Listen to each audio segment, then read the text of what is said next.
Pakistan may be facing enormous internal challenges, but it still enjoys international influence, especially on Islamic groups in the Pakistani diaspora. Kapil Komireddi is an Anglo-Indian journalist who writes, among other publications, for The Guardian, which rather surprises me. He joins us from London. Welcome to you. Thank you, Michael. The Guardian, that terrible left-wing conscience of Great Britain, is it still that? It is that, but I write for various other publications. But The Guardian also gives space to opposing views, so it works well in that way. Good for them, good for them. Now let's talk about Pakistani influence, because even though it's a country with an enormous economic challenges and political ones, I know in Canada it has effectively agents in this country, and I've been told that in Britain too, on some of the diaspora communities, Islamic extremism is sometimes in part encouraged by or sponsored by Pakistan. Is this true?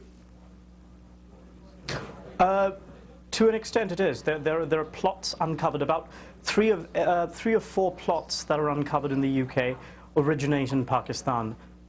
So yes, that is broadly true. The extent of the government support to those plots is unclear, but elements within Pakistan do support terror attacks in Britain. So did you say 3 out of 4 or 3 or 4? 3 out of 4. That high? Oh.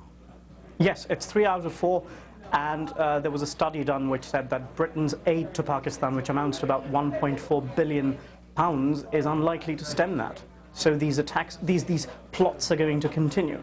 There is a terrible amount of demand for some reason in Britain, and Pakistan seems to offer the supply route.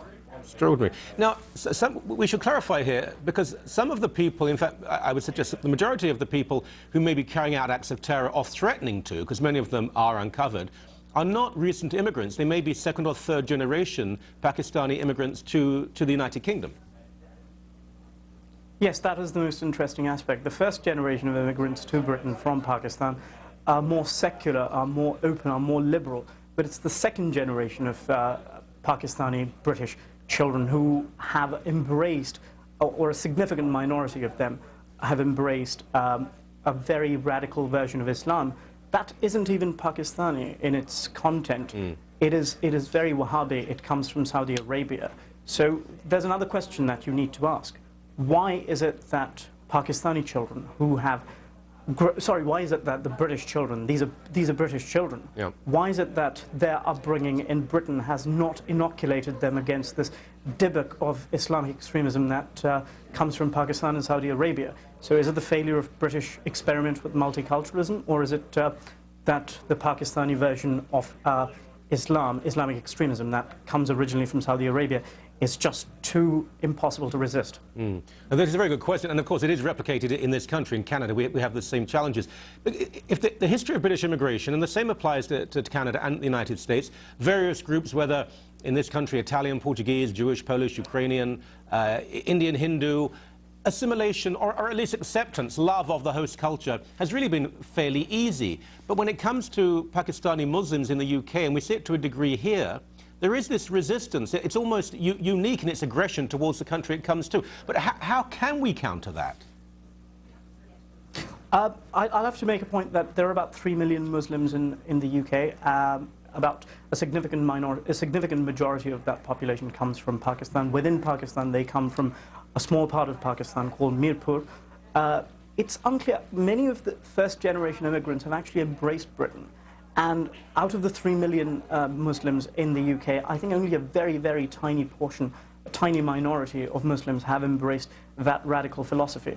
And if you want to counter them, I think the questions have to be asked about Britain's own experiment with immigration. You talk about other communities integrating or assimilating, but I argue that there are Hindu radical groups that also fund Hindu radical movements in India. There are Sikh groups that fund Sikh radical movements in India. And there were Tamil groups until recently which funded the Tamil Tigers in Sri Lanka. So this isn't really limited to the Muslim community alone, although, you know, when it comes to the Muslim community, we do tend to place a great emphasis on it because of the scale of the attacks. You know, it's not isolated, it affects a great portion of this globe. So in order to counter that, you really need to start at home. You need to ask why is this happening in Britain? Why is a British upbringing not inoculating these children against that radical philosophy. But surely the difference is, it's one thing, for example, you may find Irish Catholics who do give money to Republican movements, a very small minority. You might find Jewish people who have not divided loyalties, but they have a great support for Israel. But in Britain, you have Muslims raised in Britain who are eager to murder other British people. There have been several attacks and many other attempted attacks. The same attempts in Canada. We don't have that from Hindu and Sikh groups. You may have an involvement in international politics, but not a hatred for those people they live next door to. Well, you find what Timothy Garton-Ash calls these people designer Islamists. They're people who make a lot of noise, who know how to play the media. How threatening they really are is debatable. I don't think people like Anjum Chaudhry, who preside over groups like Islam for UK, oppose British intervention in Afghanistan and denounce British soldiers who've been killed in Afghanistan. I don't think these people pose a real threat. They're more of a nuisance. And right. any democratic, any open, messy, chaotic society is going to have people like this. But the people who pose the threat, they're being dealt with by the intelligence services. Okay. It's a policing question. It's about smart policing and plots were foiled in 2006, 2009. Okay.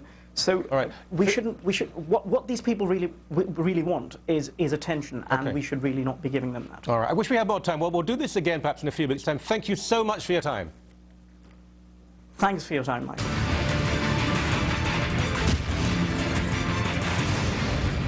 Later, cornucopia and hatred from one man towards everything for which I stand. Ah, what are friends for? Brian Lilly joins us from Ottawa to give us the inside scoop on our national politics. And is Bob Ray really 95 years old? Next, cucumber sandwiches and sherry all round, please. Anglicans are leaving for Roman Catholicism. Amen.